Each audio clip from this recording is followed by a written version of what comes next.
Hi, everybody. Welcome to Ronin's Den. I am Steve. I'm here with my co host, Eric. We are going to be doing a review of the Ironbound system by Grimwood Games. This was played 2 weeks ago as our monthly one shot. Sadly, due to some family issues, I was unable to play in that. So I'm going to be hosting the question and answer portion. Let me introduce our guests. As always, we have Dave, the creator of the game and the founder of Grimwood Games. Uh, Welcome back. It's good to have you. We also have Karen and Michael, who were the two players in that game as well. So, yes, you all got to play Ironbound, which is the new name for Grimwood City. And I'm a little jealous. I'm still sad I had to miss that at all. But I've compiled a list of questions. I'm just gonna ask the question, and I'm gonna start with calling on you guys. Dave, I don't really have as many questions for you because you were running it, and it's more like trying to gauge what players thought than what the guy who created 100%. it was. That's what I want. But But I'll pipe in. Don't worry. All right, beautiful. So first of all, I just want to get everyone's initial impressions of the game. What were your first thoughts when you started playing? And how did you like being your first time playing? What were your initial thoughts, and what are your overall just like, yeah, thoughts? Let's start with Karen. Initial thoughts were I liked that it was simple enough to really jump into. I thought that the world was actually pretty well developed. It didn't have some of my favorite tropes from some of the urban fantasy of my favorite book series. But of course they're all different. So that was just a personal, would have been more fun to see different Can I things. ask for an expansion what those were? Absolutely. Um, so I appreciated that you had like the basics. There was the vampires, there was the shifters, and of course there was the magic users. I look forward to more expansion in maybe the magic users as well as the creatures of the night that don't fit neatly into those. Oh, and there was the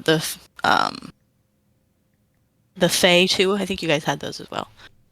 So you had all the bases covered, but just some of the more the niche creatures I think would have been more fun to come across. But again, this was just the basics of the world were all there, and they were great. Beautiful. Michael, what was your initial thoughts? So much as Karen said, it was easy to pick up. It was easy to understand. Um, I really liked how things were done into categories, right? So like melee weapons, it wasn't a dagger, it wasn't a short sword. It was, I mean, you can call it that, but it's a light weapon. It's a light melee. It's a medium. It's a heavy, whatever. Just make it simple and easy. As far as a player, what do I have to roll for this? What am I using for this? It's all kind of categorical. It's all simple. The rest of it, is theater of the mind and imagining what I have or where it is, right? So that being simplified is what I really liked. All right, and Eric, what was your initial thoughts? So I really like the setting of it, and it kind of had that like that good fantasy meets modern times thing, which is kind of hard to find. Really, the only other game that's in that kind of setting genre theme would be like Shadowrun, and that's exceptionally crunchy in comparison. Way too many subsystems. This one was nice because it had almost no subsystems. It's a lot rules lighter. I'm more of a crunchy person myself, so I prefer something that's a little heavier on the crunch. but it was nice. It was a fun, enjoyable experience, and I really like the setting overall. Beautiful. All right. The next question for all of you. What aspect of the game did you find the most fun and engaging? Whether that be the story element that you could do in it, something you see that could be done, whether it was a mechanic, anything like that. And this time we're going to start with Michael. So I may be stealing Eric's thought on this, but as we neared the end of the adventure, and right, we're being able to play with magic in here, we're being able to play with physical and mundane items. That blending of magic with mundane items to give you a whole new realm of possibilities, I thought was really cool. That by far became my absolute favorite thing as we played through it. Like, oh, you can do that? That's very unique from any other game I've been in. Okay. We're going to go back to Karen. One of the things I enjoyed were I like the mechanic of the boons, and I like that they stacked. As a player, I think it's great fun to be able to find something that your character is good at, and then find another way that your character is good at something, and combine them. So next thing you know, you're rolling, 2, 3, 4, or more dice. It's always fun. And finally, Eric. The open magic was my favorite part of it because I went with a mage character. Being able to just craft spell on the fly, not having a spell book of restrictions to work within, was exceptionally nice. Like that's a kind of hard system to get down, and we've only played I want to say one other open magic game, and that would have been The Crypt is Opened, but this one had more of a traditional open magic feel to it, whereas the Crypt you were kind of like rolling against yourself. This one you were just rolling for the success against the target number, so it had that more traditional feel to it while still being an open system. All right. Dave, any thoughts on whatever all of them just said? Pretty much that's the reason why I wrote the system is all of those options. I wanted all of those options in a game.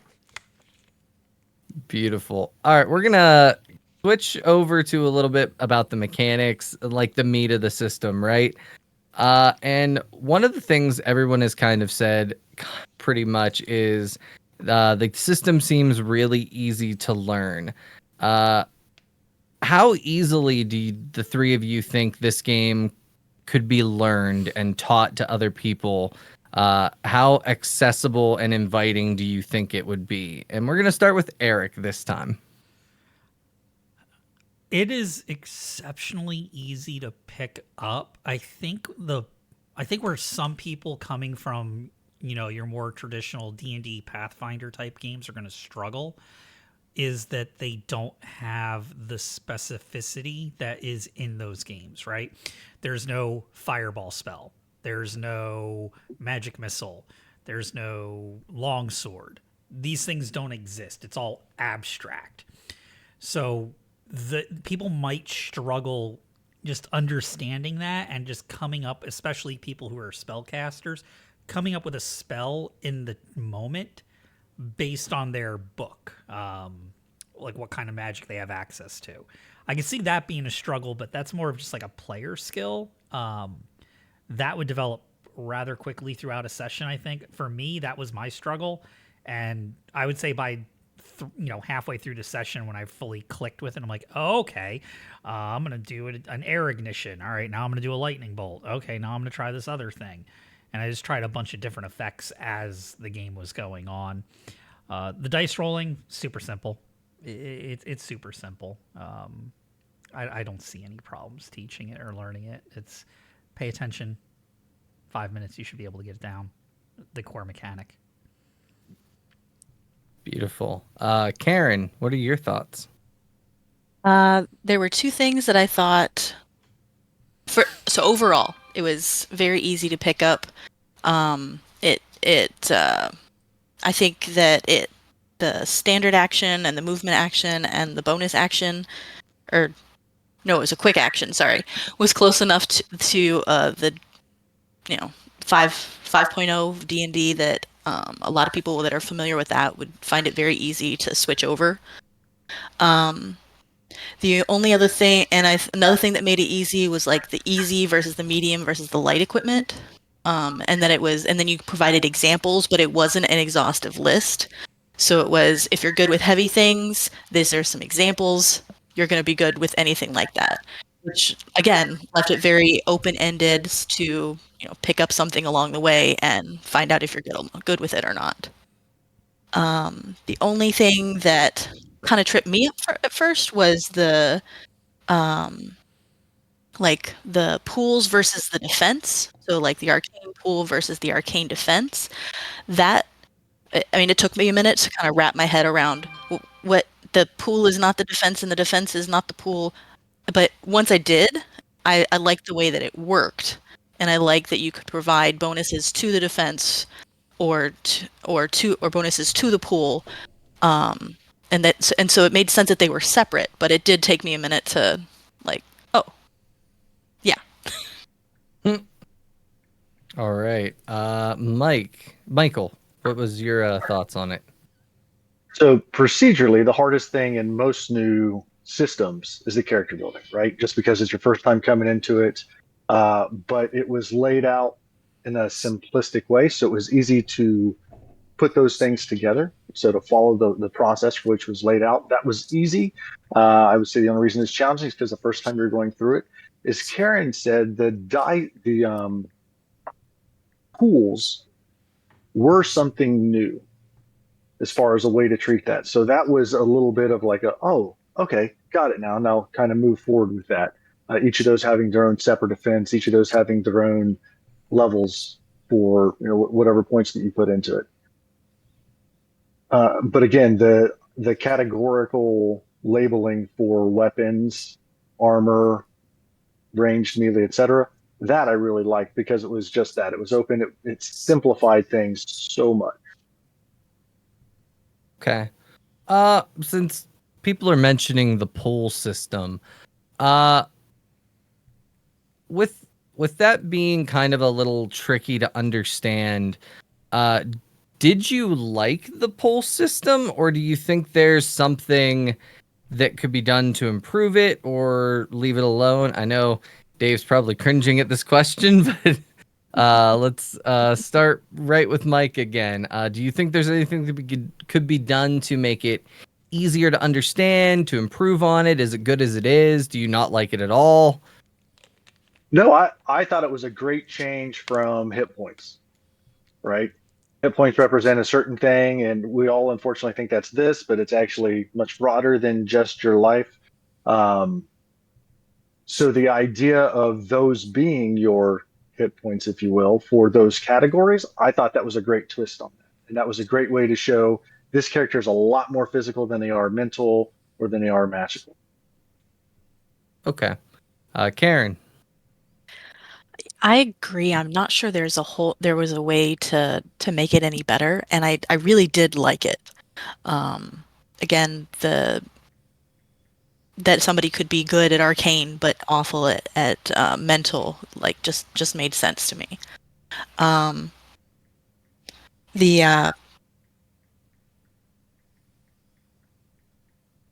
and I really liked how you could use your pool in order to improve your role, in order to like make a success. It seemed like it was very well balanced of if you're an awful roller, like sometimes I am, I worried that I would run out of points in my pool. He's laughing, but because he knows how awful of a roller I am. So I was concerned I would run out of points in my pool in order to make all the successes I need to, but that wasn't the case in this particular situation. So I mean, it seemed like it was very well balanced to be able to allow me to succeed whenever I needed to succeed. All right. Eric. pretty much going to mirror what the other people said. It's the pools are pretty easy to get used to. You just have to get used to them.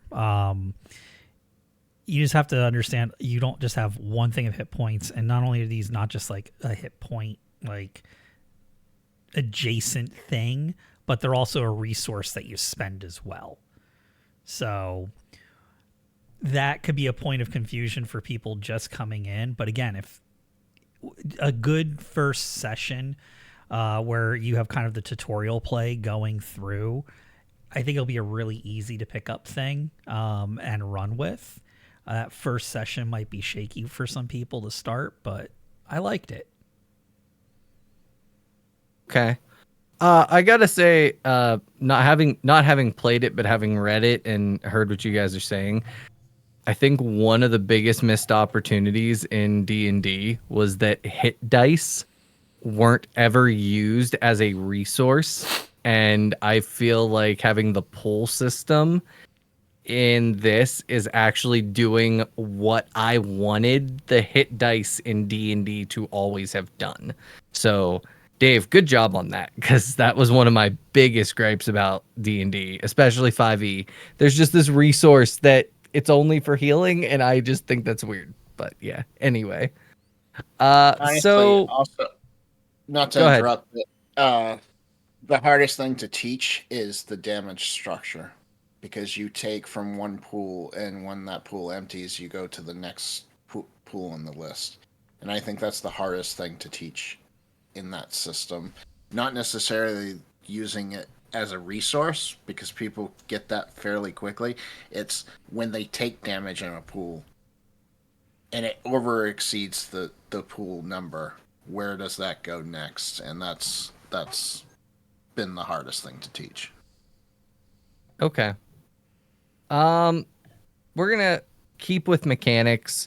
Do you feel that the game's mechanics enhance your experience or detract from the experience, or are you just indifferent about that? Because I know for me, a lot of times when I play a game, I want the mechanics to enhance the story. I want the mechanics to push the narrative forward in interesting ways, and sometimes that doesn't happen. So what are your guys' thoughts? And we're going to start with Karen yet again.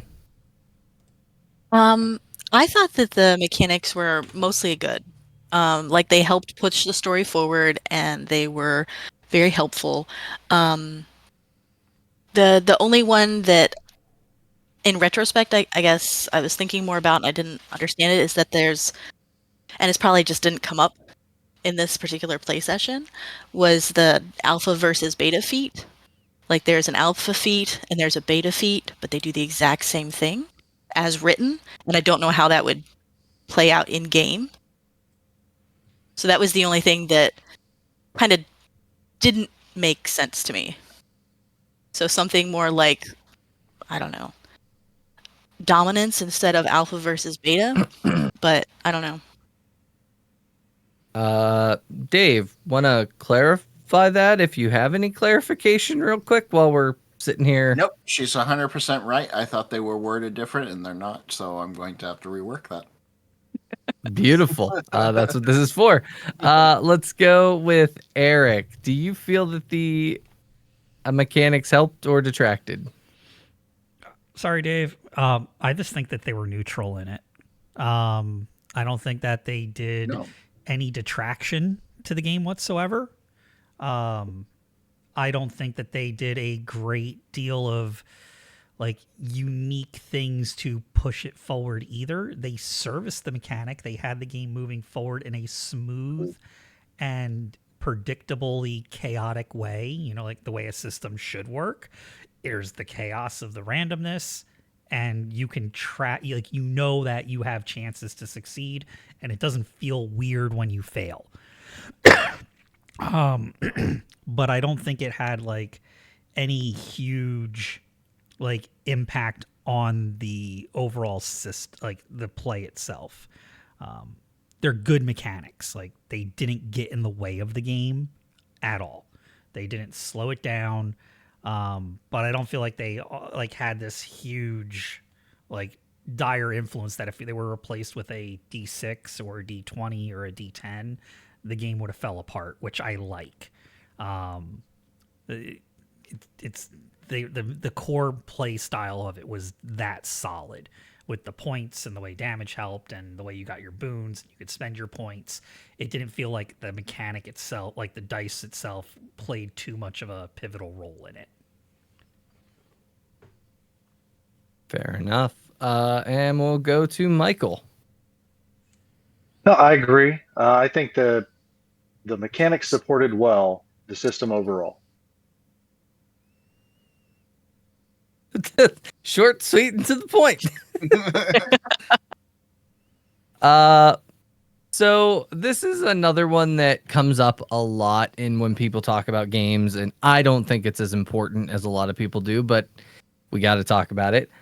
How did you feel about the balance between characters, between abilities? Like, I'm talking more character balance as opposed to like the design of the game with enemies and all that. And we're gonna start with Eric on this one. It honestly felt like all of us at the table were equal in terms of power scaling. We just had a different focus that we excelled at and an area that we did not excel at. But it didn't feel like any of us were stronger than the other when we're talking about what we excelled at individually. So like my magic didn't feel any stronger than the things that Michael was doing or Karen was doing. I felt to me like we were on an even playing field in that regard. It's just they had different areas of specialty, which that's a good thing, right? Like you don't have that overpowered, this is the correct build, this is the correct way to play setup. So it does encourage, going out and trying a bunch of different character builds, character types, and going through the game that way. All right. Michael. I agree. I think during character development, there's enough options out there that you can kind of build what you want, how you want, and it didn't feel like it was any more overpowered than, or excuse me, it didn't feel like it was overpowered compared to another character for any other player. So well balanced. All right. Beautiful. Karen. And I really appreciated how I could start out with a species and a class, and then just with my feats I could lean more into. So the species and class kind of made me very solid at physical abilities, but then the feats I took kind of edged toward social, and then of course I just was really not great at arcane. But I appreciated that there was a way to make the character balanced. So you could be good at, you can kind of middling at everything. You could be really good in one thing and really not great at another. But you did have to make those trade-offs in how you chose to build your character. Like no one was going to have the super stompy, I will beat everything and be awesome at absolutely everything. So that was nice. Absolutely. Beautiful. I guess the next question I really have is is there anything that you would add or subtract to the game? And we're going to start with Michael on this one. So one of the things I didn't dig deep into, Dave, so it may or may not be that I'm not sure, is for that technomancer perspective, right? Good to technology and magic. Eric had already chose magic, so I went more with that thief side. But that was a direction that I was thinking about heading. And then I think the other one we already had a conversation on, and that was vehicles, driving, piloting, Right. however you want to word that. There's something in the system to help to account for that as well. So I could be a getaway driver who's a technomancer. I could build kit. Yeah, I do need to get a feat in there for driving. I do agree with you on there. There are driving mechanics that we didn't get to. So Right. All right. Eric. So the crunchy person in me would like to see more specific weapon and armor types. Like, I appreciate how the light, medium, heavy thing works, but when I sit back and I think about it, if for some reason my character is able to get their hands on a rocket launcher, I would want that to feel sufficiently different than a heavy sniper rifle or a heavy machine gun. And with the current light, medium, heavy setup, I don't think I would feel all that different using one weapon over the other. It would just be like, it's a heavy weapon, so it's a heavy weapon. That's one thing I would personally like to see, but that's just the crunchy person in me. I like the little crunch. I like a little bit of crunch. But again, I do like how the light, medium, heavy thing handles things. I definitely appreciate it, because now if I want a weapon that doesn't exist in the game because it's not on a specific sheet, well, I just flavor it. It's like, no, what do we agree this is? We agree it's medium? Cool. All right. Boom. Done. So I definitely appreciate the system, but I would like to see a little more specificness in it in some spaces. What about instead of specific, could you just say like exclusive? Yeah. Maybe like an exclusive. I will say that explosive weapons have a different crit range. Okay. And they do a lot more damage. So a rocket launcher is a 1d12 plus 1d4 of arcane damage. Okay, and it has a crit of 10 plus. Okay. It's been a couple weeks since I've perused into the book, but that was the one thing I was thinking when I'm looking at the weapons and the armor types. I'm like, a little more of exclusive typing. I started with a whole bunch of crunchy weapons, and then I went to this because people were like, it's too much crunch. All right. And then we're back to Karen. So to kind of build off what he was saying about adding crunch, I think it would be easy enough to do if you just added melee versus ranged, because if you think about the skills involved to be good at a heavy melee weapon versus a skills involved to be good at a heavy ranged weapon, they're very, very different. And so and you wouldn't necessarily, just because you're good at laying about with the sledgehammers does not mean you're going to be good with a 50 cal. It's so it makes sense that you would be good at a sledgehammer and also good with the, I don't remember, light pistol, I think was the light one. So something adding ranged versus melee would make sense to me. But other than that, I can't think of anything to add or subtract. It was a lot of fun. All right. And we are at about the 30-minute mark. So I'm going to just get to the final question, which is, on a scale of 1 to 10, what would you rank Ironbound? Would you recommend it to people? And why did you give it the ranking that you gave it? And this time we are going to start with Karen. Okay. So I would probably go with a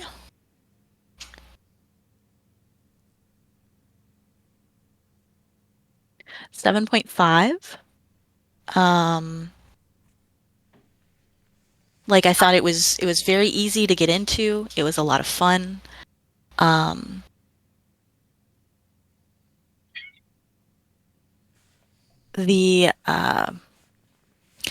I guess it would be depending on which of my friends I'm trying to get in to play this. If they're friends that are comfortable with any kind of tabletop games, then I would say absolutely. I'd probably rank it higher than that, probably more like a 8.5. But if they're not familiar with tabletop, then the open-ended of it, even though it's easy to build the character and it's easy to play, people are going to be intimidated by that if they're first-time players. But other than that, I enjoyed it. Beautiful. Michael. I was going to say between 7 and 8, so I guess that's a 7.5. In much the same reason, right? It's easy to pick up. It's easy to understand. I like the open-endedness of it. I think that makes it easier to move forward with things. Right, for moving forward with character development, moving forward with die rolls. From a GM perspective, it helps me reduce down a lot of options that could be there. And for players, it makes it very just these are the three things you're rolling. So I think all of that makes it easier to move forward and play a game with it. And yes, I would definitely recommend it. And even I think for people that were not experienced with tabletop. All right, and finally, Eric. I'll go with the 7.5. I would definitely recommend this to people who say they like Shadowrun but hate the rules of Shadowrun, especially since we played a heist and the heist went really well. If I ever had somebody go, man, I really like Shadowrun but I hate the rules. Cool, you got to try this one out. But all the other reasons everybody just said, I'll mirror those as well. Although I will say, I think that first-time players, I'll go opposite there. I think first-time players might have a bit of an easier time if it's their first game and they haven't been locked into that traditional D&D Pathfinder mindset. That is a very hard way to play games to break. Grab anybody from a D&D table, plop them down at a Powered by the Apocalypse game, and watch the difficulty just kind of like hit them like a brick wall, even though Powered by the Apocalypse is 1,000 times simpler than D&D. That play style You almost have to unlearn them how to play TTRPGs. Exactly. So I think I'll say 7.5. I'll kind of reverse, give the other side of the coin for that aspect, because if you don't have all those trad habits built in, I think you'll have a very easy time with the open magic system, the open skill system, because it's like, oh, I can just do whatever I want. Yeah, just tell me what the effect is and roll your die. Cool. Whereas your trad person's going to be like, all right, where's my spell book? I just want to do a fireball. How do I do a freaking fireball? So yeah, it's a good game. Like, I would definitely recommend it. Fair enough. Fair enough. Dave, thank you for creating this system. Thank you for allowing us to demo it here on Ronin's Den. We appreciate having you, as well as Michael and Karen. Any final thoughts or statements from Dave before I close us out? I appreciate everything that was said here today. I can't wait to manipulate and modify the game to make it better. Beautiful. I'm Steve. This is Eric. This has been the Ronin's Den podcast. This is Ronin's Reviews. We have another monthly one-shot coming up at the end of the month. That is, I believe, the 27th. Yes, the 27th, Saturday at 9:30. I will be running ECB, which is External Containment Bureau, which is a forged in the dark system that is supposed to replicate SCPs from the SCP universe. So we will see how that goes. If you're available, come check that out. And if not, we appreciate you being here. Thank you, Karen. Thank you, Michael. Once again, thank you, Dave. And everyone have a great night. Yep, absolutely. Take care. Thank you. Thank As you. well.